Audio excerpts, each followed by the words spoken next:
It was really, really hard. I feel like it was always him trying to push me into being like a man and like playing all these sports and doing all these things. So I could definitely feel like I was a disappointment.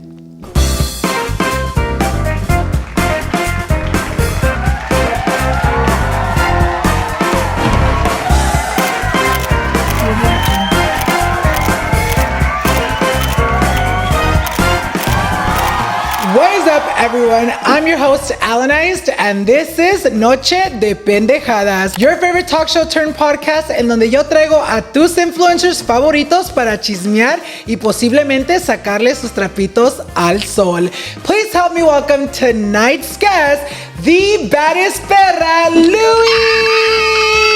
Hello, amigo, ¿cómo estás? Dude, I'm so excited. I am so excited. You know what's so crazy? Like, you're one of those people that people are always commenting, like, bring Louie, bring Louie, bring Louie. Y no te voy a mentir, güey. Like, every single time I see a comment, I'm like, oh my God, he's already been on the podcast. You know, like, ya lo traje, ¿qué más quieren que haga? But I won't lie, like, maybe like a week ago, before I texted you, like, hey, do you want to be on the podcast? Me acuerdo that I went back to, like, our old episode, and I realized that was filmed in 2020, bitch. Yes, no, I literally looked at that and I was like, what the fuck? Yo pensaba que fue el año pasado, at least like 2021, but like 2020? 2020, ya casi 4 años. We literally filmed that in October, and it was only 20 minutes long, so la gente ni te conoció pa nada, No, wait, right now that you told me it was 20 minutes long, I was like, there's no way it was 20 minutes. I literally went back. You know what's crazy? When we're talking about what to talk about, yo me acuerdo que I went back and I was like, ¿de qué hablamos? ¿De qué no hablamos? Para que no se repitiera la historia. Sí. And we kind of didn't get to meet you too much on that podcast. Siento que también el podcast ha cambiado mucho de lo que era cuando empezó. So I'm so excited to have you back. Antes de que empecemos con el chisme, I want to catch up. ¿Cómo has estado, amigo? I feel like I haven't seen you in so long. Te miré hace poco en New York. Cuéntanos un poquito de cómo has estado tú. For this new year, one thing that I really told myself is that I want to travel more, which is why I literally started off the year going to New York.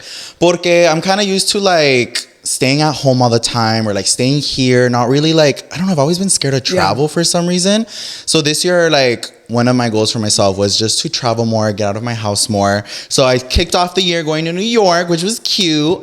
And other than that, I've just been busy trying to finish unpacking since I moved. I know, I saw. Congratulations. Thank you. Acabas de comprar tu casa, which congratulations. Thank you. Siento como que the moving is like just as stressful as in like finding the right home. Yes, literally the same. Luego people will come to my house and they're like, ¿todavía no puedes acabar de desempacar? And you're like, wait, estaba en New York. Like, no, literally. Wait, you went to New York alone? No, I went with okay. a little special someone. Because I did see your stories. I was like, oh my God, yo nunca, güey. Yeah, like, yo ni a la esquina salgo solo.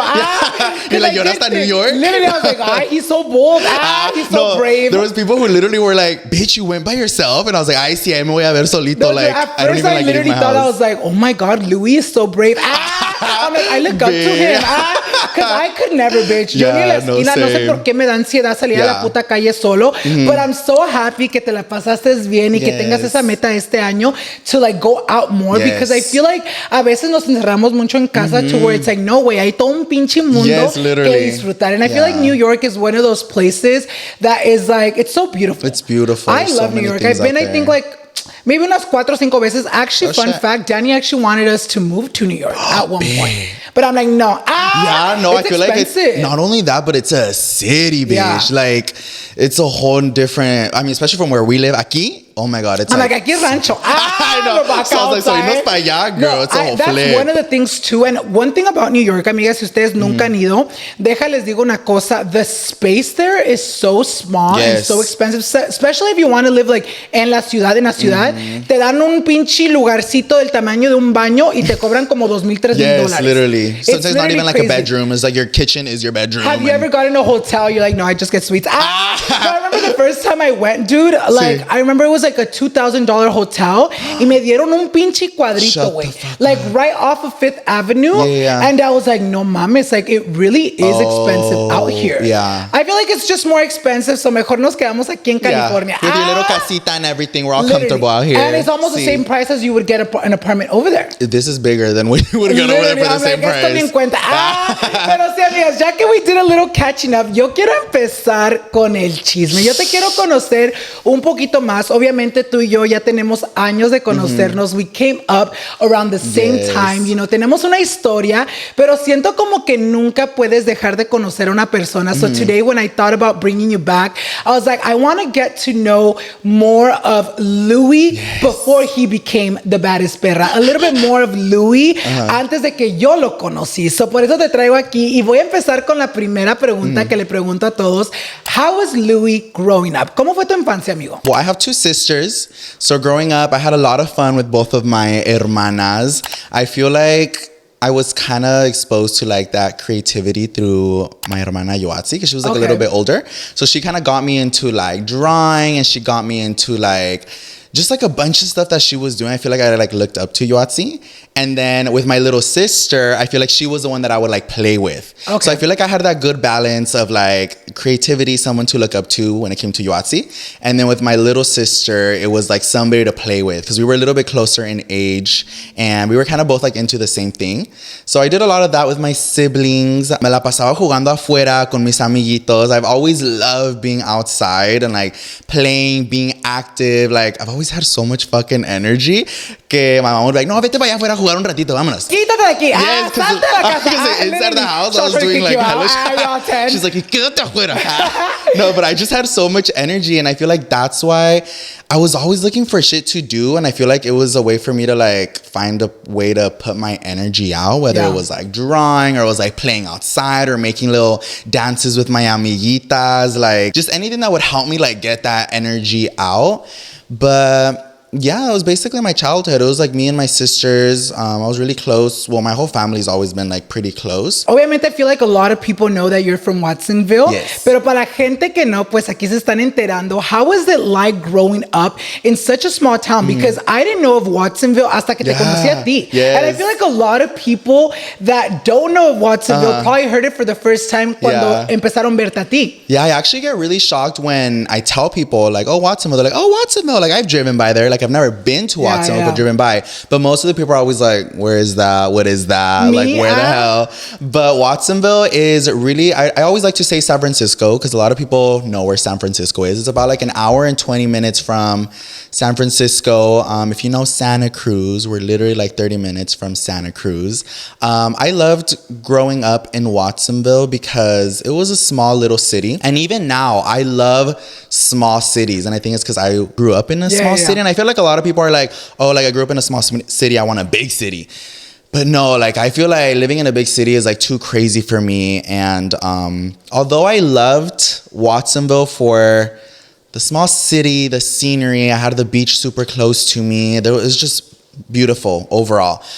But I didn't love the people that I grew up with, and not everybody in Watsonville, like absolutely not. There's a lot of people who I love and I still connect to and keep in touch with from Watsonville. But I think it was such a closed-minded city, I feel. Growing up, I wasn't really exposed to like other people that were like me, like gay or were playing with makeup. Para decirte that even I didn't know what a drag queen was up until high school. It wasn't until I had a gay friend in high school that took me to like a little like drag show.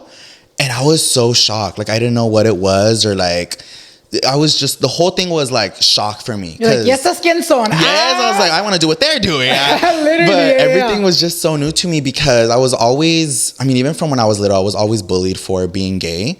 And I was being called out for being gay before even I knew I was gay. And I think it was also that there was always so many people like bashing me for it or like criticizing the way that I talked or the way that if I played with dolls or whatever I was doing, that I threw that thought of like who I am as a person so far back into my head. Like literally I was just like, no, like I like girls, like I literally convinced myself to think that I was somebody that I wasn't. And that's something that I kind of want to touch on porque de lo que yo sé, you had girlfriends, right? Yes. How was that? Obviamente, you know, you knew that, well, I mean, at the time, did you ever catch like feelings for these girls? Te estoy preguntando porque yo también, at my time, yo también tuve muchas novias y llegué a pensar en un momento that I actually like liked them more than friends.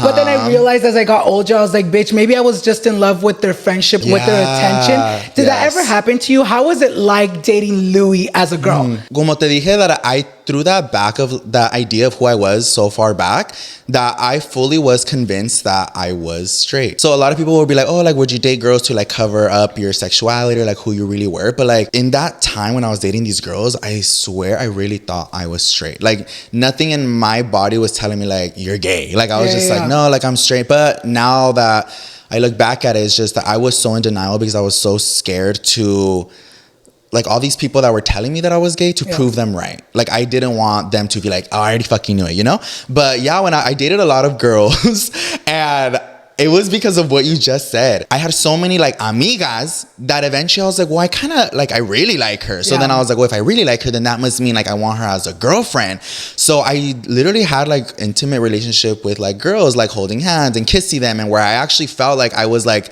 quote unquote, I was a fucking chamaco, but like in love with them, and like I would buy them gifts, or like, para decirte how much I believed in myself. The reason I got my license at a younger age is because I was dating a girl who was a little bit older than me, and she was like, no, necesito que te pongan las pilas, like you need a car, I want to date like a guy who can like drive me around, blah, blah, blah. So the reason I got my license is because I dated a girl who really wanted me to just act a little bit more mature. Yeah. So like that's how into a girl that I was that I was like, oh, I need my fucking license because my girl's asking me for it. If she wants a man, I'll be the man. Yeah. And over here I'm all with makeup on. I know. No, you know what's so crazy? It's funny because do you ever look back now and be like, fuck, I wonder what like my old girlfriends think? Yes. Like I think about that all the time because yo también en mi tiempo, yo siento que I dated about, I want to say like 6, 7 girls up until middle school. Yeah. I didn't date any girls in high school because at the time ya estaba salido del closet. But I always think back and I'm like, oh my God, I wonder if they look back and feel some type of way, if they feel like they were played out, because you were You're like, I'm comparing it. No, but like, it's crazy to think back, you know, did you ever, like when you were going through this, when you were, you know, faking being, you know, straight, when you were, no, we're not faking it because at the time you were believing it. Yeah. Did you ever get people coming at you like, oh no, ese way is joto, ese way is gay? Yes. And like, what would the girls tell you when they would hear these rumors? So I think that I had such a good relationship with these girls that I was dating porque they would always start off as friends. Most of them would always start off as friends. So we would create like a cute little friendship and then we would end up dating. So I already had a really strong relationship with these girls and girls loved me. And now it's obviously because, I mean, I'm gay. So I feel like we could relate. I was a lot softer. I was a lot nicer, I want to say. And I had 2 sisters. So I knew what girls like. Like, I just feel like I understood the girls and I knew what they wanted, so they were like really into me. So whenever guys, because there were a lot of guys who would be like, bitch, he's all gay and you're dating him, like it was a lot of that. So the girls would always defend me like, he's not, and like he kissed me. I know, like we use tongue, I swear. No, but even like my best friend Yami, I asked her because she's someone who's still in my life who I met when I was like in kinder. So I was like, what'd you think like when I came out? Like, did you already know? She's like, bitch, I had no idea. Like, I literally had no idea. And I was like, really? And I asked another one of my friends and she said the same thing. She's like, no, like I never put thought into it. So I don't know, because there were those people in my childhood who would like throw it to my face and would like remind me like every single day, like, when are you gonna come out? But then there was those people who just let me like live my life. Yeah, I feel like I had a lot of thoughts in my mind growing up, but when I was dating these girls, because I thought about what you just said, like fuck, I wonder how they see me now and they're like, mood, he all used me. Have you ever talked to any of your exes? Recently, no. But what I will say is that genuinely in that moment when I was dating these girls, I wasn't using them as like a cover up. I really thought I felt something for them. And now that like I'm much older and I'm able to kind of figure out what those feelings were, I feel like, well, obviously I really liked them for the friendship that they would give me. And I also feel like I would date the girls that like, como que I wanted something like them. Like I wanted to be like them. Or I admired them. So then I ended up dating them. Yes, I was like, you're pretty. I want to date you because I want to be you. I was like, let me take notes. Like, let me see how you do it. For real. I'm like, let me see how she walks.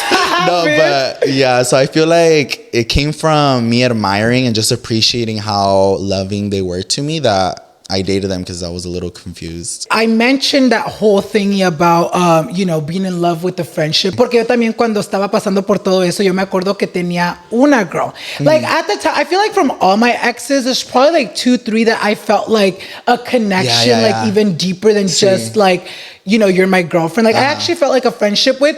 Y yo me acuerdo que that one girl cheated on me with like someone like in 8th grade. I think I was like a 7th grader. She was a 6th grader, and she cheated on me with an 8th grader. She's all taking out looking at us. I know, literally. No, but I'm asking because yo me acuerdo cuando she cheated on me and I found out, I was all triste, dude, llorando. I was all heartbroken. And I remember I confronted her. Y me acuerdo que ella me dijo algo que to this day, I think that was like one of those moments where I was like, fuck, maybe like this isn't the life that I want. Maybe this isn't what I thought it was. Yeah. Me acuerdo que me dijo like, oh, you know, like you're a good guy, you're a good person, but I don't think I ever fell in love with you. I fell in love with your friendship. Así me lo dijo. Yeah. And in that moment, I was like, no sabía lo que significaba eso. I'm like, bitch, you cheated. I know, you're like, shut up. I'm like, puta.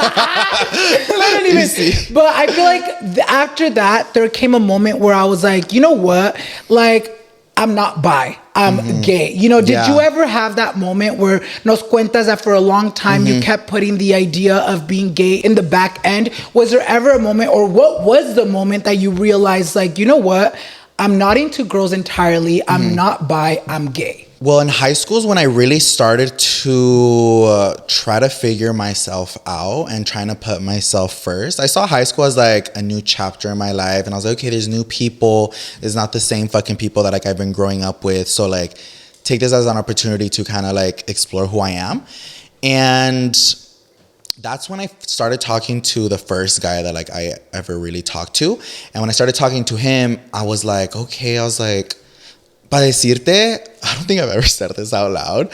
I left my girlfriend to date this guy. Oh shit. Yeah, and I don't remember even how I broke up with her, but I remember her being like, it's all random, like why? But it just happened so sudden. So I ended up breaking up with my girlfriend in high school to start quote unquote dating this hombre. And then that's when I was like, oh, like I'm bi. Like I must be bi because like I just left my girlfriend. I had strong feelings for her, but I have stronger feelings for this guy.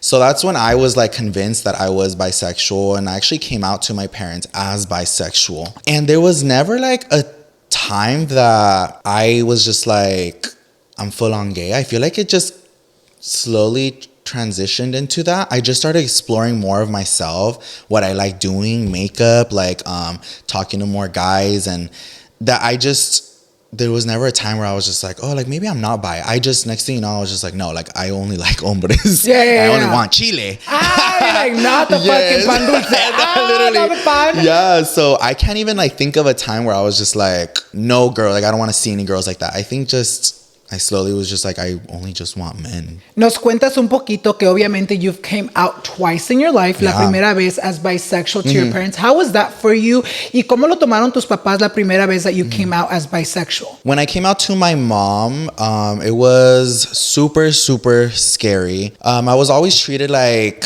different from everybody. Like I could always tell that I was being treated differently, and I never knew what it was or what it was that made me different. So once I kind of started like exploring with my sexuality, and then I realized like, you know, I'm not like every other guy that I go to school with. Like I like both genders at the time is what I thought. So when I came out to my mom, I was super scared, but my mom didn't really make it difficult on me. She just looked like she was down. Like she was just like very much like, pues ya qué? Like ¿qué voy a hacer? Yeah. And although it wasn't like an amazing, like, oh my God, like, no, don't worry about it. Like, you know, just like support it. Te acepto, no te preocupes, todavía eres mi hijo. Yeah. Although it wasn't that, it also wasn't like, get out of my house, like, I don't want you. Like, it was just very much like, pues, ¿qué voy a hacer? You know? And we just talked about it. And the whole time she just had like, not disappointment look on her face, but more like sad. And obviously that made me a little sad, but I'd rather be a little bit sad than keep hiding this from her, because I did feel like I got this huge weight lifted off my shoulders by just telling her. But I will say, like, after that, she did tell me not to tell my dad. And that kind of like hit me, because I was just like, fuck, like that's another fucking peso that I have to carry now. Because I thought it was going to be like, let me tell my mom, let me tell my dad. Yeah, soy libre. I can do whatever what I want with my life. But after she suggested I didn't tell my dad, I was just like, pues salió la misma. Like, I still can't do anything because my dad doesn't know. Like, I'm still in the closet, technically. Yeah. It's just my mom knows now. But I still had to very much keep it on the low because we were all very afraid of how my dad was going to react. Because growing up, I didn't have a good relationship with my dad. It was really, really hard. I feel like it was always him trying to push me into being like a man and like playing all these sports and doing all these things. So I could definitely feel like I was a disappointment.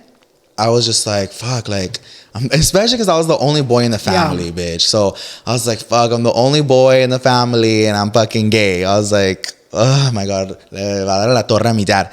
So I kind of understood where my mom was coming from. So I kind of was like, okay, well, I guess I won't tell my dad. And I thought I was gonna wait like maybe a month or like a few weeks. Just like the next day.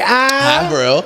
No, bitch, I waited like a whole year, I think. If not, maybe more to tell my dad. How old were you when you came out as bi first? I told my mom when I was a freshman in college, and I don't think I came out to my dad until my sophomore year. Wait, did I say college? Yeah. I'm like, I was like, that was last year. I'm like, babes. No. Freshman in high school, and I didn't come out to my dad until I was a sophomore in high school. So tenías como 13, 14 años when you came out the first time as bi? Yes. Around 13, 14. How was it like when you came out to your dad as bisexual? Or did you come out to him as gay?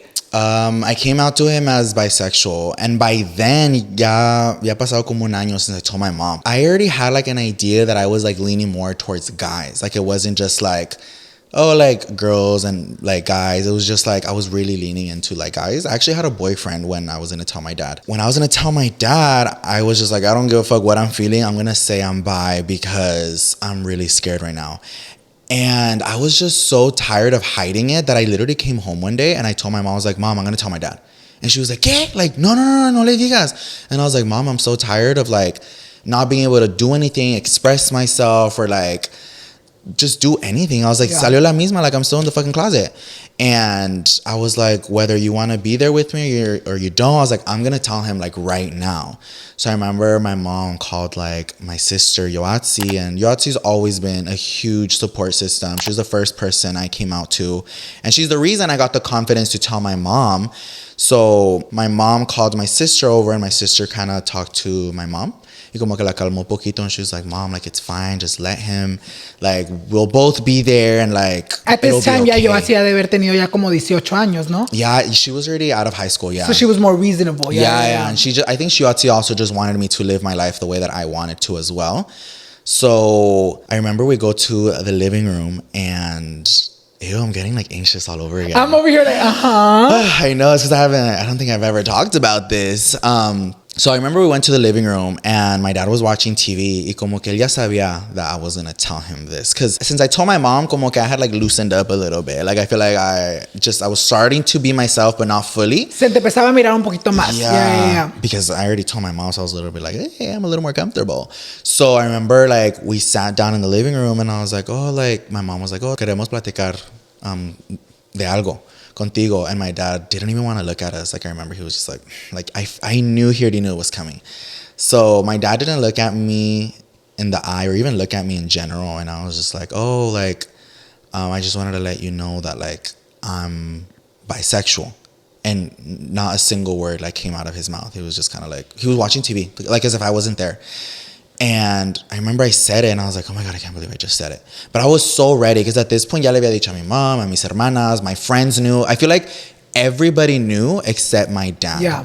So it was a little bit easier. And because he didn't have a response, because I told him, I was like, soy bisexual. And because where my parents came from, like I also know that they were a little bit more closed-minded. So because he didn't say anything when I told him, I was like, maybe he doesn't know what that means. Yeah.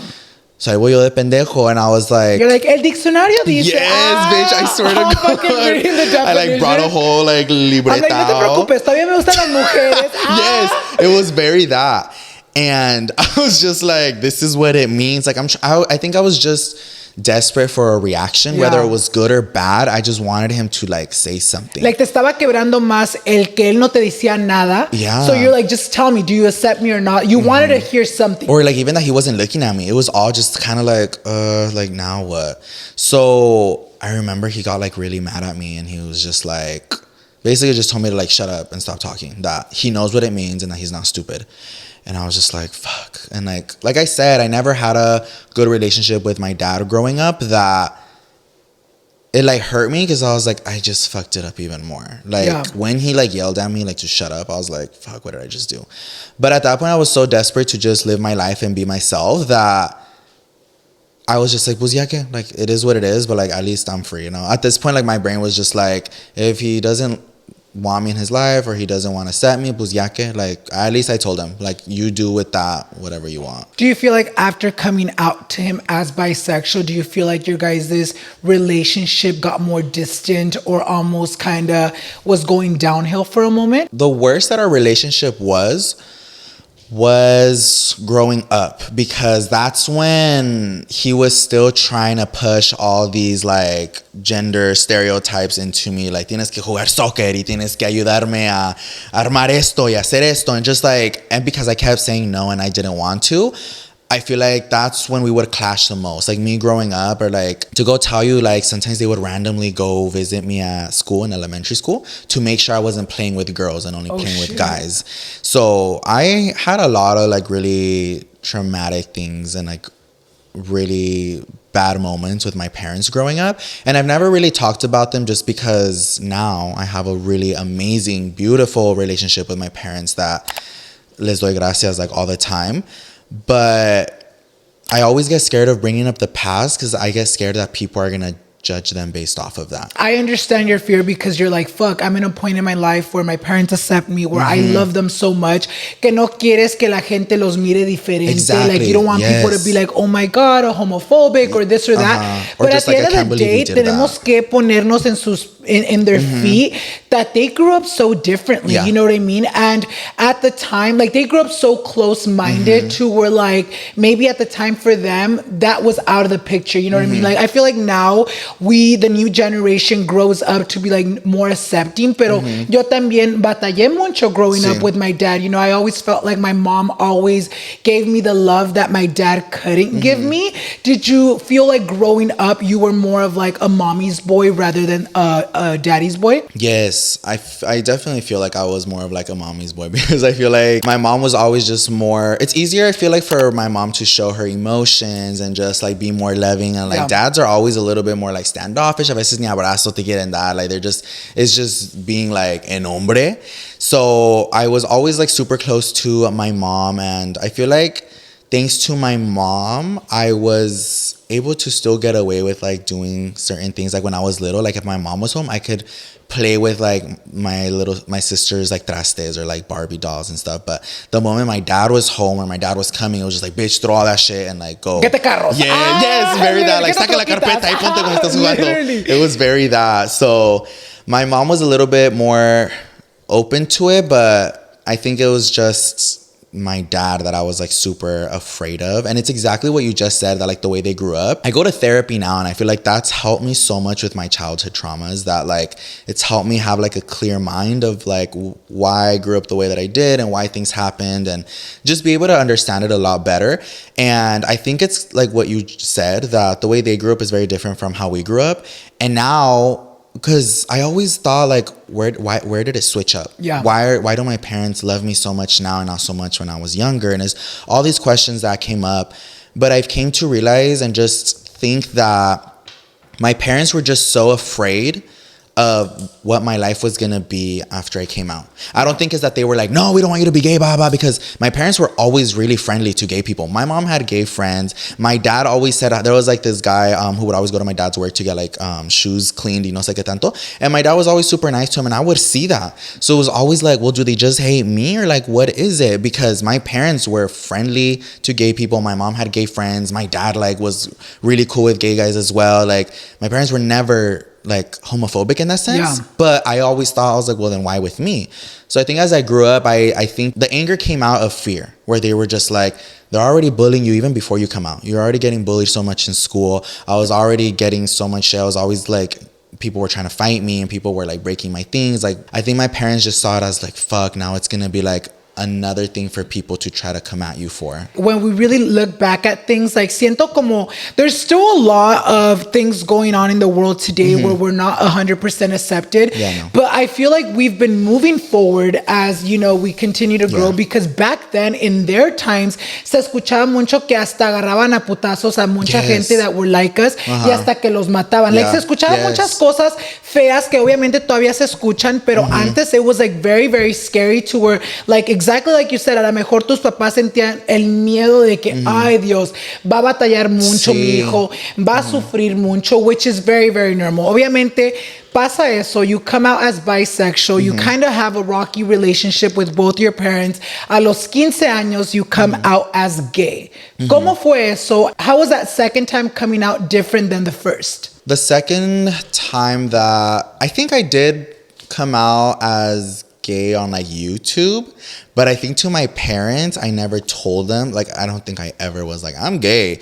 What it was is that I started playing around with makeup, and that's where my parents were just like, well, I thought you were bi. Like, I don't get it. Like, what are you doing? Why are you playing in makeup? And I think the more that I explored and played around with makeup and just dressing a little bit more like flamboyant or feminine by like wearing little crop tops and like starting to buy purses and stuff, that my parents kind of just got the hint. It wasn't that I was just like, oh, like actually I'm not bi. And actually when I was doing that, my mom did ask me quite a few times like, hey, like are you still talking to girls? Like any new girls? Like she would always try to sacarme plática about like any girls that got your attention or like any pretty girls you've seen.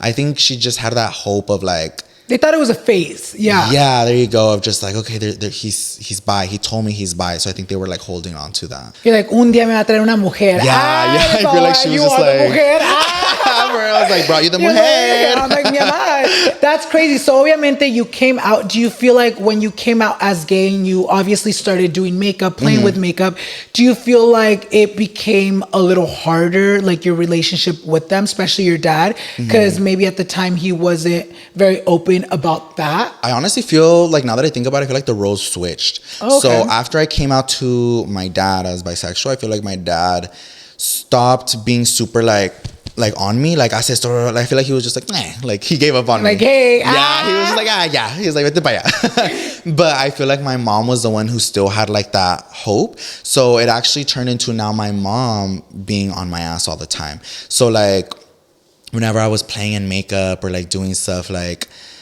and again, it like brings me a lot of fear to like say these things, because like I don't want people to judge my parents from their past, because they're very different now and very accepting. But like my mom would like be like, I remember she would come into my room, not even knock, because she knew I was doing makeup, and she'd be like, ¿qué estás haciendo? Or like, otra vez estás jugando con eso? She's like, ¿y por qué te pones eso? Like full on just arguments. And like I wouldn't even argue with her, I'd just start crying. And it was actually my little sister Andrea who would come into the room so many times and would full on just get into arguments with my mom. She's like, yeah, déjalo, like he's just playing with makeup, like it's not doing anything to you, like he's just like putting on makeup, it's not gonna do anything to you, it's not affecting you. Like full on arguments. And like keep in mind, my little sister was like in middle school during all this, and she was standing up for me, because I felt so small, where I was like, well, I always like tried not fighting with my parents, so I would just kind of like sit there and like take it, and then I would feel guilty because of me, my mom would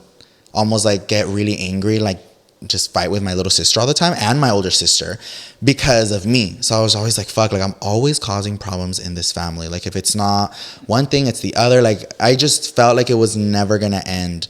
And my mom would just sometimes like, every time I'd be wearing makeup, como que me miraba like a little bit like, why are you wearing that? And she would ask me like, why are you wearing that? And just over and over and over and over. And it just got to the point where like, again, I started living just for me. And I was just like, well, I mean, if they don't like it, well, it's for me. And it was really hard, because my mom was such a huge loving and support system before like I came out. And then even after I came out, she was still really like I still love you. But then once I started playing with makeup, I think that's where it switched. My dad stopped caring, but my mom was just kind of like, ugh, now what? When I first kind of came out to my parents and I kind of saw like the way it shook our family, I literally was like, fuck, like I feel like they would be better off if I wasn't part of the family. But after like I came out and I started playing with makeup, like it would just hurt me, the things that they would say. But I honestly just really stopped caring. And especially because I had both my sisters' support, that they would como que remind me that there was nothing wrong with me and that what I was doing and the way that I was choosing to express myself was okay, because the way that they would fight for me would make me be like, no, like I'm okay. Like I'm not doing anything wrong. It was just that my parents didn't like it. And I kind of came into like terms with that. Like I was like, well, they don't like it, pues ya que, but I'm still gonna do what I want to do, and I'm still gonna continue to explore what I want to explore and find my like creative outlet and just whatever I wanted to do. So I kind of was just like, pues ya que, like I just thought this is gonna be my relationship with my parents forever. I'm never gonna have a relationship with them anymore. Like they hate me, I'm a disappointment. But I knew, and especially because I was already doing social media, that I knew I had support. Yeah. There was people on social media that were loved loving, everything, and were supporting me. And then at home, I had my sisters that I was like, I can do this. Like whether I have their support or not, like there are people who love me for me. Was this all happening kind of like around the same time que te conocí? No, by the time that I met you, things were already a lot better. A lot better? So much better. Yeah, everything was already like kind of moved past that. Did you ever catch yourself kind of explaining to your mom like why you were doing makeup, why you were doing, because I feel like especially for Hispanic parents, porque a mí también me pasó un poquito igual, to where estaban un poquito confusos in the sense where they were like, oh, does he want to be a girl? Does he want to transition? Yeah. When in reality, you know, as us boys in makeup, it was just more like a sense of like self-expression. It was more because like we loved the art, we loved how it made us feel. Did you ever catch yourself like explaining to your mom like, look mom, like I'm not trying to transition if that's what you think? Yeah, I feel like after my mom kind of put her guard down and started being a little bit more just letting me do what I wanted to do is when those questions started coming up. Because at first it was just like argument, like stop. And then after, I feel like she kind of was just like, okay, I'm going to let him do what he wants to do. I think that's where the genuine questions were coming out, because she did ask me quite a few times, or like the more makeup she would see me do, or like the more like crop tops that I started wearing and stuff, she would just be like, she's like, I remember one time she came into my room and she was just kind of like watching me do my makeup. And she's like, ¿por qué te gusta maquillarte? And I was like, pues me gusta, es como arte para mí. And when I started doing makeup, it wasn't like what I'm doing right now. When I started doing makeup, it was very creative. I would like almost like draw on my face. Like if you guys like scroll on my Instagram, you'll see what I mean. But it was a lot of more like art. Actually, a lot of that I wouldn't even post on Instagram yet, because I wasn't even like fully expressing myself online. But so she was just asking me what makeup meant to me. And I told her, I was like, it's just like, I have fun with it. It's almost like art. I was like, it's just like therapeutic for me in a way. And she's like, pero no quieres como hacer mujer, ¿verdad? And then I was like, it's no. always like, ¿verdad? Yeah, I was always like right? Yeah. And I was just like, no. And then she was like, well, I don't want to like offend you. She's like, but I don't understand. And that's where the genuine questions started coming in, where they were finally starting to understand. And she was just like, well, if you don't want to be a girl, then why are you doing this? And then I would just tell her, and she's like, so you like being a guy in makeup? And I was like, yes. I was like nothing in me, like where I'm in life right now, makes me want to be a girl. I was like, I don't want chi-chis. I was like, I don't want to like wear wigs or like nothing like that. I was like, I like being a guy. I just like wearing makeup. And she was like, okay. And I think that question kind of came up quite a few times. And it wasn't until she finally was like, okay, well, like just do what you want to do.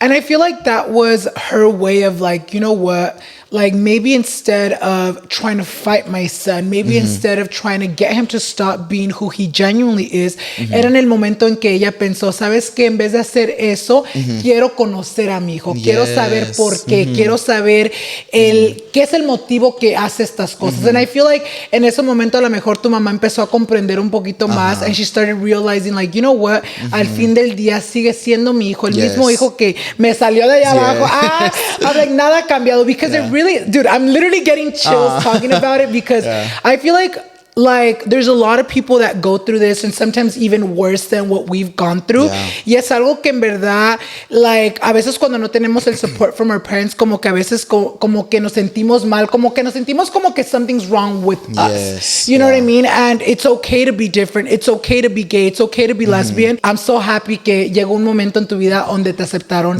bien tu familia. Yo quiero hablar un poquito de The Baddest Perra. Obviamente, yo cuando te conocí, tú estabas haciendo mucho contenido de comedy. Yes. A lot of your content was comedy based. Estoy hablando for the OGs that, you know, have been watching Louie for so much.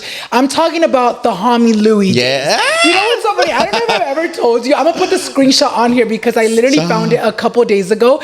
Me and Louie kind of came up. No, not kind of. We came up around the same time. And I remember back in the day, I used to screenshot anytime anyone would make like fan art, or like when they would draw you, or when they would make like cute little like collages. Y yo me acuerdo que una de las primeras veces que one of my followers made like a little fan, like a kind of like fan art, era una vez contigo. Which is so funny because at the time when I screenshotted, tú y yo no éramos ni amigos. I don't even think we were mutuals. And I remember seeing that screenshot. La voy a poner aquí para que la miren ustedes. And it's so crazy because era una foto tuyo straight looking like a boy, you know, nada de maquillaje. It was back when you were doing your comedy skits. And it's so crazy seeing the confidence you've gained. It's so crazy seeing lo que eres ahora. How do you feel like the journey to finding the Baddest Perra started? Well, it's literally like what you said. When I started doing social media, everything was comedy for me. And I think I found so much joy in doing comedy and making people laugh, because growing up, I didn't have really friends like that. People didn't really want to like play with me or anything. So I was always just used to like getting people telling me shit, or people bullying me, or like just always feeling like the odd one out. So when I started doing social media and people thought I was funny, like that felt so good to me, because I was like, wow, like people aren't fucking trying to fight me, but they're laughing, not at me, but with me. So it felt so nice building a community where I could just be loved for who I was. And I think I gained a lot of my perras' hearts like that, which was by making them laugh. And then I slowly started exploring like makeup, and I still wasn't really posting makeup, but I was like playing around with makeup. And then I want to say during the time that I was playing with makeup, I was also starting to wear like wigs and like do little skits in wigs stuff. Like, for example, I would do videos where I would like pretend to be like my mom, and I would put on like just a busted ass wig and pretend to be like a señora, or like I would do like a lot of little skits and stuff like that. So then that's when I started being a little bit more comfortable, and people weren't like judging me for what I was doing. They were purely just enjoying the content and enjoying me as a person. So I was like, oh, okay, like, I mean, it's fine to do what I want, because they're not judging me for it. They're loving it. Yeah. So I think thanks to my viewers, my perras out there, who created a safe space for me to really explore who Louie was and what I wanted to do. And then that's when I started playing around with makeup, and my perras fucking loved it. Like, they would hype me up, and it felt so good. Like, even now it makes my heart feel so good, because that is the reason that I started to explore myself, and they started hyping me up. And then I want to say my confidence was not there. I had my confidence was so fucked up because of the way that like I grew up, and like my family and my friend, well, not friends, but my peers in school, that it definitely was those moments where you fake it till you make it. And I want to say, like, when I started like creating the Baddest Perra and I started being in makeup and all of that, like, the confidence was faked, because I wanted people to believe that and see that, and in hopes that I would eventually believe it myself. And I want to say that it kind of did work that way for me, because I didn't feel attractive. I did not feel attractive at all. I didn't feel like, even like when I was wearing makeup, I didn't feel like I was pretty enough, or like even around that time is when a lot of like the beauty boys were starting to come out. I didn't feel like I was even close to what they were doing. And just, I started being like, you know what, like, I have this community of people who love me so much, and thanks to them, like, I'll post a picture and they'll love me for it. So then I was like, okay, well, let me just keep doing it, and then hopefully eventually I'll believe it. And then so I created like the Baddest Perra, and then I started playing around. I would do like a lot of like Carla content, where it was like me more like a little chola, and like I would do my eyebrows, because I always loved like putting on makeup like that. Like, I still do. And then I just created the Baddest Perra, and then it just kind of kept going from there, and then people would see me and be like, "Ahí va la perra," or like the baddest perra.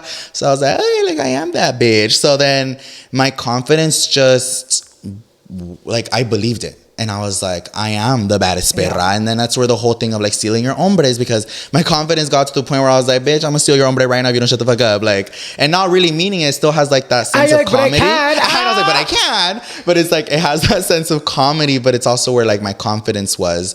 And I felt so good being able to be confident and not like cocky, but like I was able to find myself attractive and be like, wow, like, going from this insecure person who I was to like now being confident in myself was an awakening, bitch. It's crazy que lo dices así porque yo desde que te conozco, like, I always sensed like a lot of confidence. Like, yo nunca viera, like, looking back, you know, I've been knowing you for almost, I want to say like 8 years, ya mucho tiempo. Like, desde que yo lo conocí, like, I never sensed like, oh, he's insecure. Oh, he doesn't like this. No, all the time, I feel like you were also very good at like, you know what, like, I'm gonna play the part, even if I don't feel the part. Like, la gente de que se lo van a creer, se lo van a creer. Y pues se lo creyeron, right? Like, ¿a qué momento? Do you ever have, like, obviamente you mentioned that with time you grew this confidence. Do you ever, like, have a moment in, you know, your life, your career where you're like, you know what? Like, I am a bad bitch. Like, ya no me la voy a estar creyendo, like, lo soy. I think that's honestly where I'm at in life, like, right now. Oh. I feel like it became... Porque look, so when I was like doing the baddest perra and all that, like I felt really confident, and like it's like what you just said. Like you said you would see me and you're like, oh, like he's really confident. But I was really good at like hiding my emotions, because after all the years of bullying and stuff, that I became very just like guarded with my emotions. So I was just like, okay, people are gonna see me and they're gonna see me at my full perra potential. Like I was just like, all emotions from here. Like if somebody says something that's gonna make me feel like sad or a little bit insecure, I would immediately shut it out. Like there's no way you could knock my confidence down at that moment, because I was playing that part where I was just like, no, like I'm here and I'm here to do me and be the baddest perra. And like I was already doing social media, so like a lot of people like saw that confidence online. So I was like, okay, like I need to bring it to life. And then also having friends like you guys that again loved me for me, that it would just like help me do that even more. Because I'm sure like at events or stuff like that, like I was putting that like, okay, like the baddest perra, like I'm here to do what I'm gonna do and I'm here to serve a look, whatever. But then with you guys, I could let loose and I could still be the baddest perra, but I could also be Louie, where I'm gonna be all stupid and do mensadas and like where you don't feel like you have to be perfect at all times. Yeah, I was just like, I can let loose. But I think where I'm at in life now is that, well, like I said, the confidence stopped being something that I was faking till I made it. I genuinely felt confident, but now I kind of like put that guard down where I don't feel like I have to get hella arreglada every time I go out. I don't feel like, because before you guys, like to do my makeup, even just to go to the store, and it's not like that for everybody. I know some people genuinely wear makeup just because they want to put on their makeup, but for me it was like, no, people need to see me always at like full perra mode, in glam, full outfit. Like I hated repeating my clothes. I always had to have new accessories. Like I just had to always be almost like proving people that I am this like super big confident like person. But I feel like where I'm at in life now, and like I have been like the last year, is just not always feeling like I have to do that 24/7, because I am happy with where I'm at in life now. I am confident with how I look. I am confident with so many things in my life that I wasn't before, that I'm just like, yeah, like I don't care if people don't see me the way that they used to, or it's just like this person that was like too confident, like all the way fucking breaking the wall and shit. Like, but I feel like that says a lot about your growth as a person, because llegas en un momento en tu vida where you're like, you know what, like I want to live life for me, not for how people see me or how people are going to think of me. Si la gente cuando me miro en fachas piensa que me miro good, pues lo voy a hacer. You know what I mean? Because I feel like you got to a point where you're like, you know what, I feel good. I don't care if people think I look like shit. I don't care if people think this. I don't care if people think that. Mientras que tú sepas que te miras y te sientas bien, es todo lo que importa, you know? Quiero hablar un poquito, obviamente. Ahorita te miramos como toda una pinche estrella all over social media, pero en un momento no siempre fue así. How did you start making content on YouTube? ¿Cómo dijiste, sabes qué? Voy a agarrar esta cámara, me voy a grabar mis pendejadas and let the rest be history. ¿Cómo pasó eso? With my friends, I was always filming like little random videos in my like iPod Nano and shit. And I created a lot of friendships and brought a lot of people into my life because of comedy and humor. And it wasn't until I don't remember if it was like a friend or someone in my family that told me to like upload this random ass YouTube video. And I did, and I enjoyed it. And it wasn't something that, because obviously back then there weren't like influencers. It wasn't like this huge thing like social media is now. So it was really just for fun. And then on my Instagram, I would post like little short clips or little short like skits of just like comedy. And I feel like I was gaining the hearts of so many people for just doing comedy, that social media was something like a fun thing for me to do, something that I looked forward to doing it, because I loved like talking to people, and I loved like knowing that people enjoyed what I was putting out there, and it just created this really amazing community for me. And the next thing you know, I was hitting all platforms. Like I was on YouTube, and then I hit like Instagram, and then it was amazing. It was, and it still feels amazing to see that like no matter what platform I go or I try, like my viewers follow me there, because I like to think that they still enjoy what I do. And that always makes me happy, because I started doing it because I enjoyed it, and I still enjoy doing it now. Cuando empezaste, obviamente, like you said, at the beginning, it was very much like you weren't doing it for the money. Mm-mm. It wasn't really a job when you were doing it. Was there ever a moment where maybe anyone in your family or friends were like, no, ponte a trabajar porque esto no te va a dar de comer?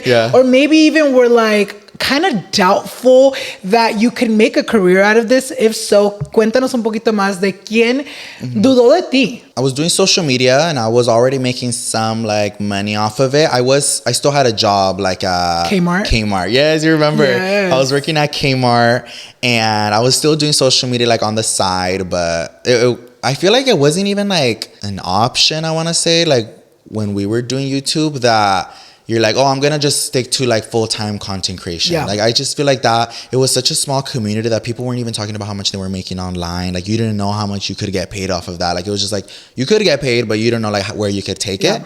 So I was still like having my job at Kmart. And then I already knew that I didn't want to go to college, even before I started taking social media serious. Like, it's just, I was never really bright when it came to school. It's why I'm pretty not smart.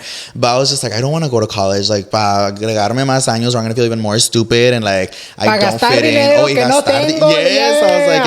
I was like, I do not want to be in that cycle. And I knew I wanted to do more with myself, that I was just like, oh, I don't want to go to college. So when I brought that up to my parents, they were like, no, bitch, like, you're going to go to college because there's no other option. Like, I feel like everybody was in that like traditional like school, college, and you're going to get your degree. El sueño americano, like que la única manera de salir adelante is going to school and having a career, Yeah, so when I told my parents that, they were like, no, vas a ir a college. Like, there is no other option. And if you don't want to go to college, like, you're going to come work with us back home. Like, you're going to work for the rest of your life here, like, doing what we're doing. So it was like doubted by a lot of my family, and it wasn't until I got like my first big check from YouTube that I was like, oh shit, I was like, I could make this like a thing. So it was with my video that went like viral, the how to dance a quinceañera videos. So that one, I got a cute ass pretty penny. That video was everywhere, bitch. Yes, I remember like Snapchat was like on fucking YouTube being pushed out on Twitter everywhere. Like, I remember there was always people sending it to me, and I was like, oh my God, this is my first video that I felt like people were seeing me like in a whole nother way. That's when I got like my first big check from YouTube, that I was like, what the fuck? And then I told my parents, and I was like, I want to like do this full time. I was like, I can, like, look at this money that I got. And my parents thought it was a whole fucking scam, like, because they had never seen money like that. Like, I think I already mentioned how much it was. It was $10,000. So I was still in high school. That's a lot of money. Can you imagine? Like, I literally was like, I'm like, rich. Your parents have been working their whole life, miran ese tipo de dinero, y tú en un video lo sacas. Yes, and that's like crazy. To see money like that, I was like, bitch, I'm set for the rest of my life. Like, no tengo que trabajar. No, literally, I really thought that. I was just like, holy shit. And I remember my parents thought it was like a scam. That's why me llevaron al banco to like verify where that money came from. The banco was like trying to figure it out. They're like, oh yeah, it came from Google. And my dad was like, who the fuck's Google? And then it was like this whole thing. Tráiganme al señor Google. Pero lo quiero conocer. Yeah, like my dad wanted it confirmed and all, but after I found out like I could make like money off of social media, I was like, wow, I can do what I love and make money and like turn it into a career and I'll go to college. But this is when my parents came in and they were like, no, vas a ir a college. So I did go to college for 2 years. ¿Y todavía estabas trabajando en Kmart at the time? No, I don't think I was working at Kmart anymore. I was focusing full-time on school because I was a full-time student. I was taking up so many classes. I was literally there from like 8 a.m. to like fucking 7 p.m. or like I would stay at school. Like I was fully dedicated because I like to say like when I put my mind to something, I want to do really good on it. So when I was in college, I was there for 2 years and I was doing really good. I would stay after my classes to talk to my professors, like they could help me understand shit because I didn't understand anything. So I was putting a lot of my time into college, and I think that's where my parents started to open up to the idea of me doing social media full time because I was on tour when I was in college. And, oh shit! Me quería arrancar las greñas. Wait, we're talking about the same tour that one you were still in college? Yeah. So I was already pretty much doing like social media like full time. Yeah. I was posting weekly on YouTube. I was posting on Instagram. I was doing makeup looks when I had time. I was on tour when I was in college, and my parents started seeing how hard it was because you guys, I would go to school Monday through Thursday. I had classes Monday through Thursday, and then Thursday nights I would pack. Friday mornings I would fly out. I would have a show Saturday. I would have a show Sunday, come back home Sunday night, and then go to school on Monday. And I would do my homework after my shows on the plane. And I was not going to give up on my social media. Everyone was just like, focus on school. Like, why are you still doing this? Like, this school is like how you make it in life. And I was just like, no. But like, again, it wasn't even so much that it was a career for me. It was that I was having so much fun and I was able to make money off of it that I was like, why am I going to give it up? Like, it was your escape. Yeah. And I was like taking it for me. And I remember my mom took me to breakfast. It was super random. She was like, oh, like, ¿no quieres ir a desayunar? And I was like, oh yeah, let's go. And so you paying though, right? I was like, with that tour money. This is actually after my tour was done. Oh, okay. And she like sat down and she was like, oh, like I want to talk to you about something. And then she's like, me and your dad were talking. And how are you feeling about like school? And I was like, well, I mean, like I'm still going through it. I was like, my grades are good. Like, I think I had like a 3.9 GPA in college, which was so good for me because in high school it was really bad. Like, no, that's really hard. Good. I'm like, for me, No, in high school my GPA was so bad. Yeah, so she was like, if you want to drop out of college and take social media like serious, she's like, your dad and I are basically giving you like our blessing. Like, and we I was support like, you. Yeah, and I was like, literally like sentí like my heart drop down to my ass because one, I was super happy that was coming out of my mom's mouth, but two, it was scary because I was kind of given the freedom to do with my life what I wanted. And at that time, I was like, fuck. Like, I always was angry that I had to go to college. I hated it. But once they gave me that freedom, I was like, shit. Like, now the pressure's on me because if I drop out of college and I keep doing social media and I don't make it, I just fucked up everything in my life. Yeah. Which, that's how it felt in the moment. I was like, my parents are giving me, like, the freedom to do what I want. If I don't do good, they're gonna be like, ya ves, te dije. Like, it was a different type of pressure. Yeah. And all of it fell into my head at once. And I was just like, so, well, one, I thanked her for like allowing me to make my own decisions because I never wanted to like disappoint my parents, especially after the way that our relationship was growing up. So then I was like, damn, I was like, if I drop out of college and fuck it up, that's on me. But then I also knew, like, I believed in myself so hard that I was like, I can do this and I can keep making money and I can keep having fun with what I want to do. So after I got my mom's blessing, I did drop out of college and that was really scary. I was like, I can't believe I'm going to do this. Now, Yoatzi was in college. We went to the same college. She was, I think, a year ahead of me. And when I told her, she was like, oh, you're going to do it? And I was like, yeah. She's like, oh, like, you got this. Like just do what you want to do. Like, you're already doing it. And Yoatzi finished college and I didn't. I dropped out. But I'm really happy that I did because after I dropped out of college, I took social media so serious and I started making like real money. Like, I started like doing projects and doing all these things and coming down to LA, like hanging out with you. And like, that's around the time when you and I were hanging out a lot. Okay. Because I had so much time in my hand. Remember, I would drive out here. You're like, fuck, I don't have nothing to do. Yeah, no, literally. And like, Alan would let me drive at the time. Yeah, you would let me like stay here. Like I stayed here at his house once. You guys actually like estrenaste, huh? Yeah, we had just moved in here. I still remember that video we even filmed. I think we were going to Annette's, like she was celebrating in her pet house. Yeah, that's what it was. Aquí con Leo. Yeah, I think we did a full video. All of you guys slept over. Yeah, and my little sister. Aquí andaban aquí tirados en el piso. You guys en mi salita. That's crazy. You know, obviamente, ya el resto es historia. Was there ever any moments like in your career where you ever self-doubted yourself to the point that you're like, you know what, maybe I should have stayed in school. This is harder than I think. Like, no sé si voy a llegar to the top. No sé si la voy a hacer. Was there ever a moment like that for you? There was a moment where this was actually before I full on started taking it serious. I think it's part of the reason why I was like, okay, fuck it, I'm just gonna go to college. When I first got that money, the $10,000 from that one YouTube video, I spent it like there was no tomorrow. Like I put the down payment to a car. I got myself a laptop. I redid my whole bedroom. Like I did so much.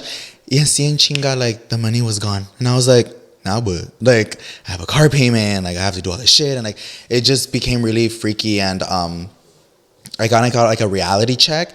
And then a little bit after I dropped out of college and I started taking social media a little bit more serious, me pasó again. Like where money started becoming an issue. And I was just like, fuck. And I got scared. And like I was already doing YouTube like pretty serious. And then I was like, well, like, do I just like stop doing YouTube? Do I go find like a job or like what do I do? Because I was like freaking out. I literally was like, fuck, like I already dropped out of college. I was like, I'm not doing everything that I wanted to do. But it was more of like I got stuck with who I was as a person and I got stuck with what I wanted to do. It's around the time that I was like already taking makeup a little bit more serious, but then I still wanted to do comedy. And like, I was so confused because I'm sure. Was it during that time where you were like trying to do makeup, but you're like, the makeup videos aren't doing as great as my comedy videos? Okay, I was gonna say, I don't know if you remember the time where before it was you're a beauty guru or you're like another type of creator. So I already had a pretty big following. I think I already had hit 1 million on YouTube, and on Instagram I already had like almost 1 million, but I was not known in the beauty space at all. Like I think the only friend in the beauty space that I had was you and Leo. Like you guys were the only beauty people that like I knew.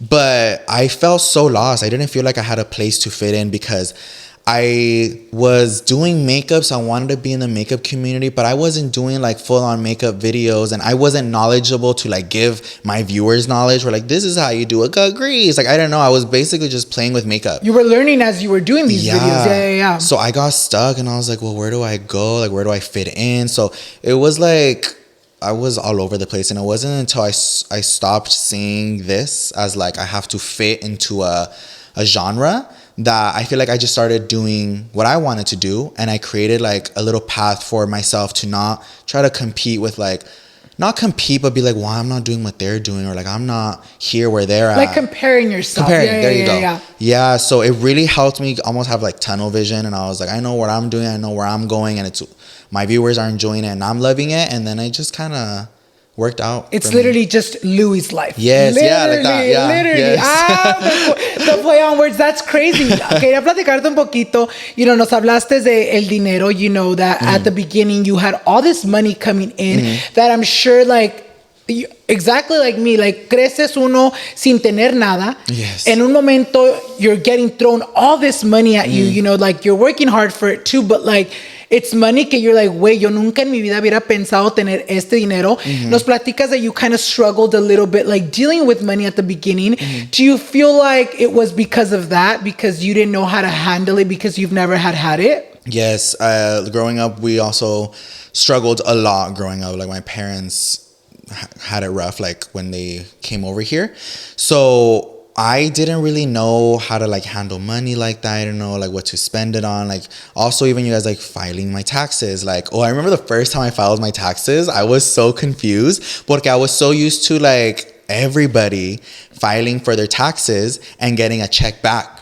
And I'd be like, woo, like I got my money from the government. Like, and that's when they would go like nice dinners or go buy makeup and do all this shit. So when I filed her taxes the first time, me tocó pagar. And I was like, why am I gonna pay? I was like, everyone's getting their fucking check. Like, Where's my check? Yeah, I was ready to. I literally was ready to be like, everyone, let's go out to dinner. Let's go buy some shit. Like, it's on me. Like, that's what I was ready for. So that's when me cayó el pinche 20 and I was like, oh shit. I was like, well, I don't know anything. Like my dad also didn't know what the process was to file taxes and pay and like all this. It's just, I don't even want to get into that conversation, guys, because taxes itself is a whole another fucking story. But that's when I got the reality check of like, I have to learn how to manage my money. I have to learn what I'm doing with my money, like just so much stuff. And it was hard at first, like figuring out how to manage all that and be like, what do I do? And like how not to like spend my money on stupid shit. I think that's a scary part when you're making money, because it's so easy to like, en cuanto te llega ya tener un plan que vas a hacer con ese dinero. Because me too, like I feel like at the beginning of my career me llegaban cheques grandes or like even cheques chiquitos, y en cuanto me llegaban yo ya sabía en qué me los iba a gastar, you know what I mean? And exactly como te pasó a ti, güey, me pasó a mí. Like, I remember the first time I paid taxes, I was like, I went también igual porque dije, yo crecí también with my parents. I'm a March baby. So usually, growing up, it's around the time of tax season. So a mí siempre me iba bien. Con mis regalos, mis papás. Siempre me compraban lo que yo quería porque era tax season. So yo me acuerdo la primera vez that I filed my taxes, yo también estaba esperando mi cheque. Yo dije, no mames, me voy a comprar esto, me voy a comprar esto otro. When they told me que debía en taxis más de lo que yo tenía en mi cuenta bancaria, güey, I was like... así quedé yo. I was like, güey, okay, llévense mi dinero. Me quedé broke. It's crazy because like mucha gente piensa, like, especially I feel like with social media, I feel like you make a lot of money, pero también si no lo sabes gastar, si no lo sabes utilizar, if you don't know how to save, if you don't know how to save on the side for your taxes, especially because with YouTube, it's not like your checks, you guys, where you know, ganas $500, automatically te sacan tus taxes. No, tú solo tienes que sacar lo que tú piensas que te van a cobrar at the end. Obviamente, there's a lot of ways you can do it now where you're paying ahead of time. But at the beginning, when we were doing it, like, uno no sabía. No teníamos amigos que nos dijeran, hey, así se hacen los taxes for influencers. So it's a crazy thing. Because it was like you were for free, y tus papás menos, ¿cómo iban a saber ellos? You know what I mean? It's exactly what you just said. Like, even when I went to go file my taxes and they were like, okay, so ¿en qué trabajas? So like, I would tell them, they're like, the fuck is that? Like, they didn't know how to file taxes for people who were like creating content online at the time. And then I remember even the guy from the taxes thought I was doing like some shit like with my, like how to get that money. Because especially I was hella young too. So they were just like, ¿y tú dónde estás sacando este dinero? So it was a whole conversation in itself. And I was like freaking out. But like you said, I remember when I had to pay for my taxes, I owed more than what I had in my bank account. And I was like freaking out. I was like, well, I don't want to do this anymore. Like, that was another reason why I was like, well, I don't want to make money. Se me van a estar quitando el dinero and then I have to pay more. And like, I just felt like I was going to get worse and worse and worse. But by this point, obviously, I already had such a good relationship with my dad. So my dad was just like, no, like, you know, así es la vida. He's like, sigue haciendo tu dinero. Like, the reason the government's charging you money is because you're making that money, which means you can pay that money. It just has to be with you managing your money. And it just became this whole thing. But yeah, I got a fucking reality check. And it's crazy because like when you get those reality checks, en verdad sientes como de que, güey, mejor para qué trabajo, para qué hago videos. Because I had that moment too in my life where I was like, wait, me estás diciendo que tengo que pagar lo que cuesta un pinche carro en cash. Like, in taxes. In taxes. Para decirle bye. And like, you're like, wait, no miras ese dinero, but it's crazy. Lo bueno que ya obviamente ya tienes tus, you know, taxes bien y ya aprendiste eso. Lo bueno que lo aprendiste early on. Imagínate later on. Ay, no, amigas. Ok, ya después de hablar un poquito del pasado, yo quiero hablar del presente. You lived a very public relationship and an even more public breakup. ¿Cómo fue todo eso para ti? How were you able to heal from it both publicly and privately? Yeah, like you said, I had a very public relationship and I feel like just in general, I was very public about everything that I was doing with my life at the time. And I just wanted to be full on transparent with sharing my life online and like showing the pretty moments and like the sad moments and everything like that.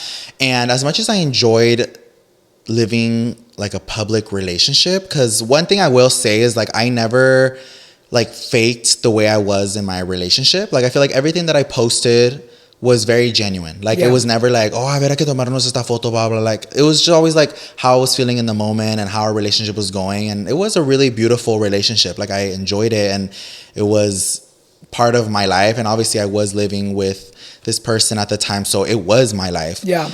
But like you said, when it came to having a public breakup is where everything was just kind of like shaken up for me a little bit. And it was really hard because as many positive and beautiful things that can come from social media, there can also be very ugly, horrible things. And I feel like that was like one of the first times that I really was dealing with my emotions online. And it was very, very, very difficult. And it was hard for me just even to learn how to like manage my feelings and not to take it so like we'll just take it into social media and let it all out on there. And I feel like that's where I fucked up, is I let my emotions get the best of me. And I had a really public breakup, and it was very hard because I wasn't able to run away from my emotions. And expressing myself emotionally has always been really hard when it comes to like anger or sadness. So sometimes when I was dealing with anger or sadness in my real life, I would go onto social media and just go back to creating videos. Yeah. It was like an escape for me. I was just like, oh yeah, like I'm leaving this shit. I'm going to go work, or I'm going to go create some content, or I'm going to go just play with makeup. So having a really public breakup me sacó de onda because I was dealing with it everywhere I'd go. Like breakups are already so hard as it is. And then having it be on social media, and not only just be on social media, but also be judged on social media, I had no escape. Like I was just like, damn, like this is so hard. Like how do I get my mind off things? And like social media is also like a hobby for me. So for some people are like, bitch, how's that your hobby? But like I do enjoy creating content. I do enjoy like putting videos up and having fun with it. So having no escape for it, it was really hard. I just didn't know what to do. I feel like I went into like a really dark place with myself because it was so much coming down at me at once. It was just like my breakup was pretty public, and I will say that was due to me because, well, not fully due to me, but I did end up out of impulse like talking about it online, like literally out of impulse. I didn't even have time to think. And I feel like that's where it became even bigger. But also just dealing with it on myself in my personal life, it was really hard because I had to deal with living alone, and the house just felt so lonely. Like I hated it. Like I never wanted to be home. It was really hard for me to like look for anybody. I didn't really have friends because my relationship was like basically my whole life. And I didn't really have like friends to like hit up randomly, or like, oh, just come to my house and we'll just chill and we don't have to do nothing crazy. Like it was like a cry for help. Like I didn't know what to do. And I had like my little perrita with me at home, but like that was about it. Like it just felt so weird, like the house being so silent. Everything was just like I would only hear myself and my thoughts. And then going on social media, it was like seeing, like you said, all the comments and everything. And like I never really was like angry about the comments. I was bothered by seeing them so often, but I wasn't fully angry because I know I lived a very public relationship that obviously van a salir questions of like what happened, or like where did they go, or like what's going on, or like how are you doing. So I could understand where that was coming from, but I was just so desperate to move on with my life, and I felt like I couldn't. I was stuck like everywhere I'd go. Like if I was home, I was sad because I was like, well, I'm lonely. If I go on social media, I'm reading the comments and I'm seeing what's going on. So it was just like being stuck. Mencionas un poquito that you felt like you posted that video out of like an impulse. Do you feel like now looking back, do you feel like that's a reason why I feel like maybe you're not as open with like what you're doing or who you're dating or what you're doing in that aspect on your socials? Yeah, it definitely switched my brain a little bit about what I want to be public about, because it turned into like protecting my peace. And sometimes a lot of people will try to like come at me by being like, why are you being so private about your life? Like you chose this as like a job, like be public. But it's like, it's not even just about like, this is what I chose. It's just like, this is what I enjoy doing. And I'm not going to sacrifice like my peace and how I'm feeling for the entertainment of like others, you know? Like I share what I want to share and what I hope people will enjoy and people will like and like laugh and like just have a good time when they're watching my stuff. And if I do choose to share something now is because it's a nice moment that I want to share. But it's not that I'm like fully closed off now. It's just that I really take things for how they are in the moment and I'm enjoying it. Like I don't want to worry about like posting something or saying something. Like it's just, I saw how pretty things could be on social media, also how ugly things could be.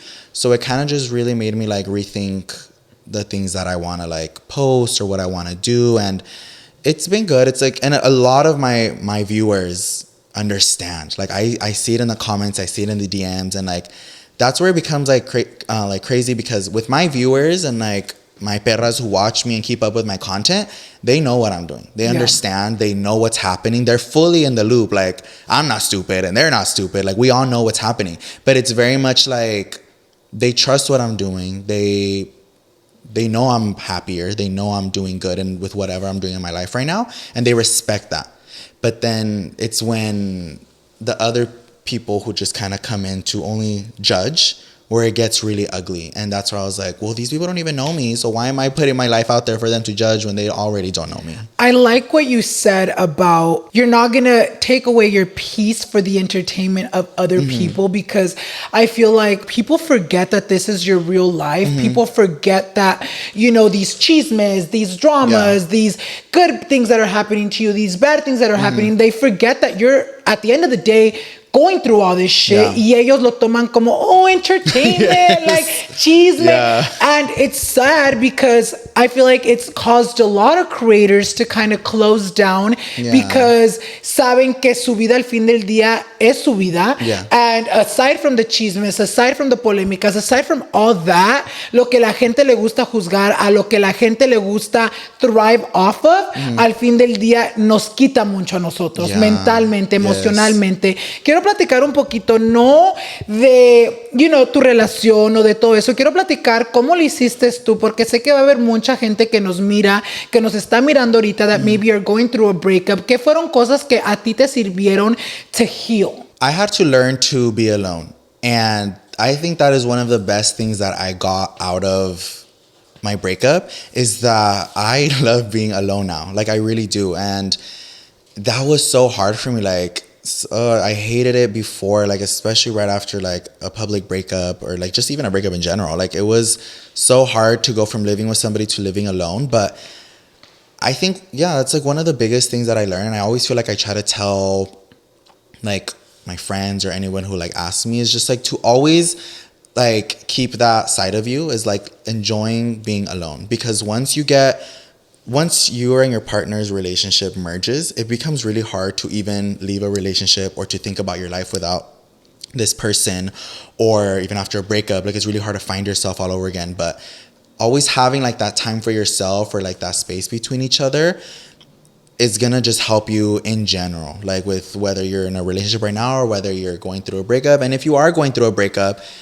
don't be afraid of alone time, and don't be afraid to do things alone. Take yourself out to a restaurant, or go walk your dog, or that. Those were all things that I was super afraid of, but things that helped me so much when it came to healing.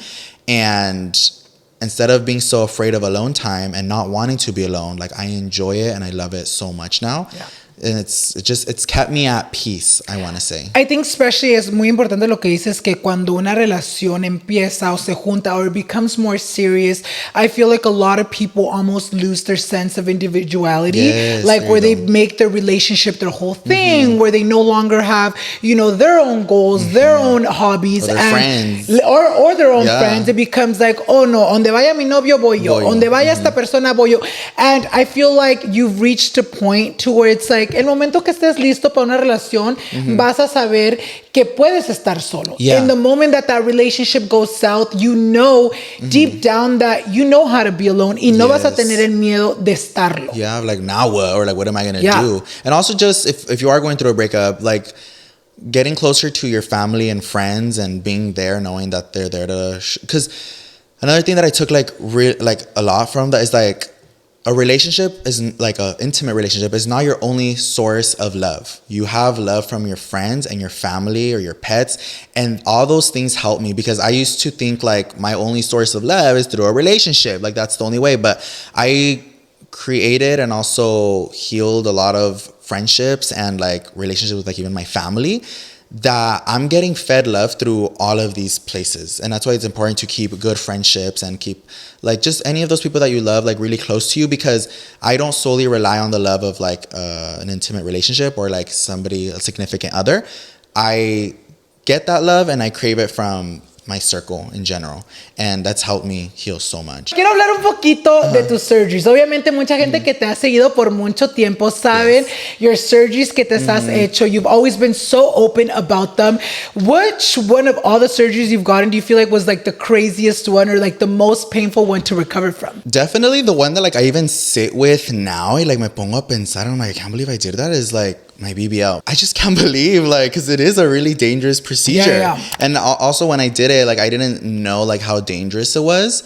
So when like I really sit down, like I think about it now, I'm just like, that was scary. And also just the recovery of it all, and like how painful. And then also just seeing your body after the surgery, like all bruised up, and like the pains and the fajas and all this shit. Like I sit there sometimes and I'm like, I can't believe like I did that. Especially like I got my surgery at a young age. I think I was 21.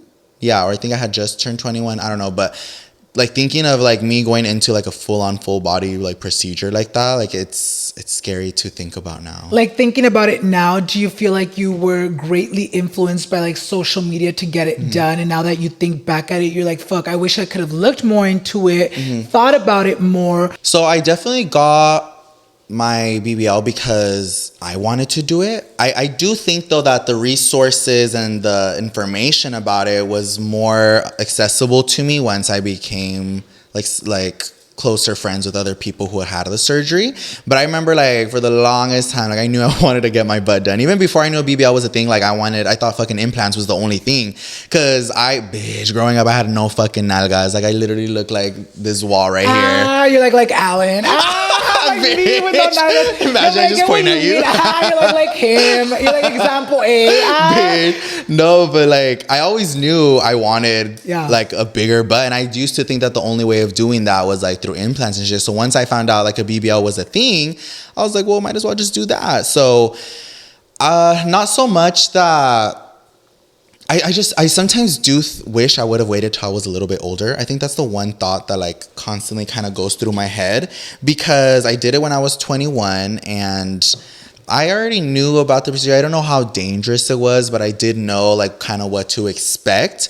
But the reason I wish that I would have waited is that I wish I would have given my body a little more time to continue to change, because at 21 we're still so young, but in that moment you don't feel like you're still hella young. Like I felt like 21, like yo soy adulto, like my body's like completely changed the way that it's going to, but it hasn't. Like I'm still very young, and I think because I did it at a young age, I'm having to deal with the way my body is changing now.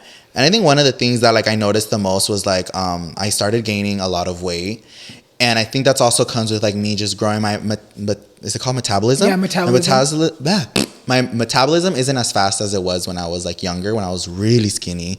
And I always just wonder what it would have looked like if I waited till I was a little bit older and I let my body kind of settle in. But I don't regret it. Like I love my body. I love that I did my body. I love having a fucking big bumpy. But sometimes I do wonder, like, I wonder what would happen if I just waited a little longer. Mucha gente cuando hablamos de surgery, even myself, you know, I got my gastric sleeve. A lot of people think that once you get this surgery or once you get this ass, these tits or whatever you're doing, sienten que automatically all your insecurities or all, you know, your body dysmorphia goes away. Do you feel like after getting those surgeries, do you feel like all that was eliminated, or is that still something that even till this day you struggle with? Well, when I got my butt done. I feel like growing up and stuff, it wasn't like an insecurity or anything. It wasn't until more that I started getting into like doing social media and stuff and taking pictures that I really was like, oh, like me falta poquito something back there, like filling my jeans a little bit more. And again, it wasn't something that like, it wasn't insecurity. I just knew I wanted it. Yeah. So I didn't go into surgery being like, oh, I'm insecure about my butt, let me get like a bigger butt. It's just something that I wanted and I did.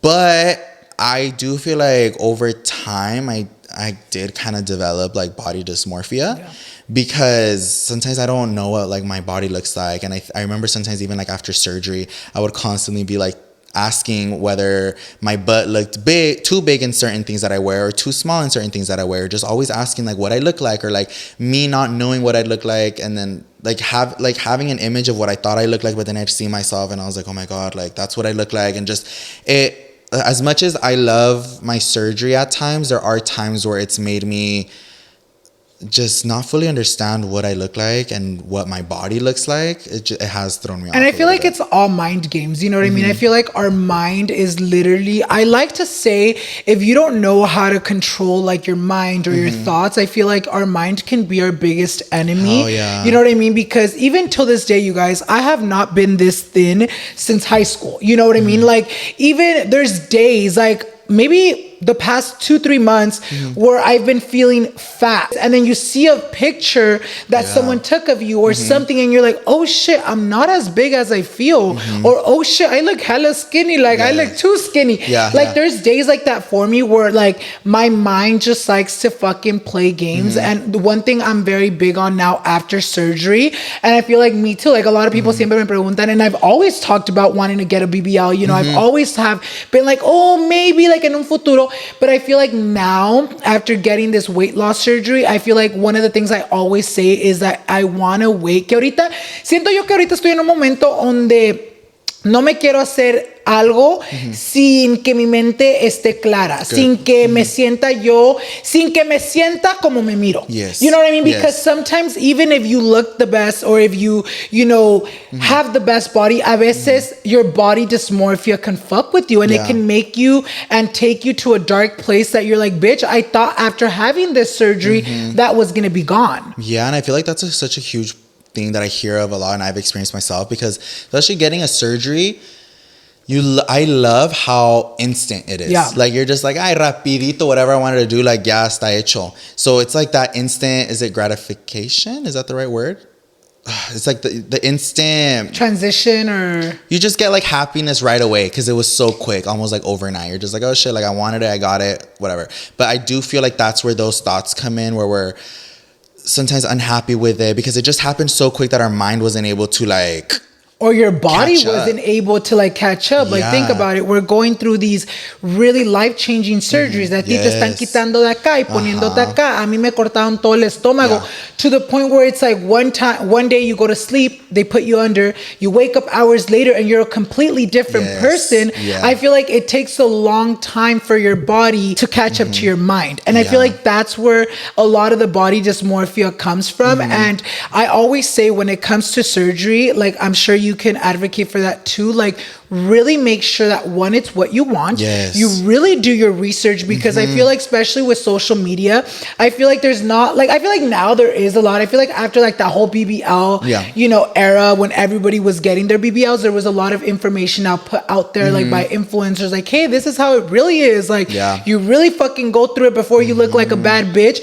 Pero siento que a la mejor en tu tiempo when you got it, there wasn't a lot of information. Especially as like a guy getting like a BBL. Like I've had so many guys come up to me now who had similar thoughts as me, who always wanted to get their bodies done, but they didn't know where to get that information as a guy getting a BBL procedure. Because when I was getting my BBL, I kid you not, I was scrolling on YouTube for so long to find one other person with a video, and I kid you not, I found no other guy talking about a BBL. I had seen doctors post pictures about guys who got BBLs, but not another male had posted a video on YouTube talking about what that was, because my experience getting my surgery was so different from a girl's experience. Even just how the way my body recovered, the way my body changed, like everything was just so different that, yeah, I did post a video like trying to be as informative as possible about it. But I agree 100% with what you said about making sure it is what you want to do and trying to get as much information and ask as many questions as you want to your surgeon, your doctor, whatever it may be. No question is a stupid question, because it's going to help you just figure out what it is that you want. And it's a lot. And I agree that if you're getting a surgery done for like an insecurity, I don't think it's going to necessarily get rid of that insecurity. It could help you, but don't fully rely on like the surgery or the procedure is going to get rid of all those problems that you're thinking of in your mind. I think it has to become something where you like heal within yourself, or like just wait till you're like in a good place to do those, because it's gonna help you long term, because it's definitely not like life changing, and it's gonna get rid of all those problems that you have. It really is like that. Y es una cosa, amigas, si ustedes están viendo este video, you look amazing. Thank you. Which that doesn't take away from the fact, you know, pero obviamente tú como dices, you've gone through a lot. You know, you've, with these surgeries, with the healing, it's a lot of trauma to the body, to the mind, that just when you guys are out there like getting or thinking about getting your surgery, just make sure that you know that there's so much more that goes on, and not just because a ti te fue bien o a mí me fue bien, es lo que les va a pasar a ustedes. Porque pasa muchas veces donde todos dicen, oh, pues le fue bien a fulano de tal, pero es que no vieron lo que fulano de tal went through in reality, or no vieron que pasó esto otro. So I feel like surgery is like one of those things where I feel like social media like made it seem like it was nothing at one point, but then when you really go through it, it's like, bitch, like you said, like maybe you're like, oh, like yeah, I want it, like I knew that there could be difficulties, but when you really went through it, you're like, wait, no pensé que iba a ser así. Did you have like a smooth recovery, or was it kind of like hard? Más o menos. I think I'm just also very like a desesperado person. So like having to have so much downtime and wearing the faja for so long, and like not being able to sit down and like can't lay on your back and like all this shit. Like I was just super, I really thought it was gonna be like, I got the surgery, all right, let's go. Like in a month I'll be good. But like still having to wear all that shit and like having to recover from all the bruising and like not being able to move. And like, but I see it like even now, like when I sit for too long, my butt starts hurting. You're like right now. I know, I'm like so rapid.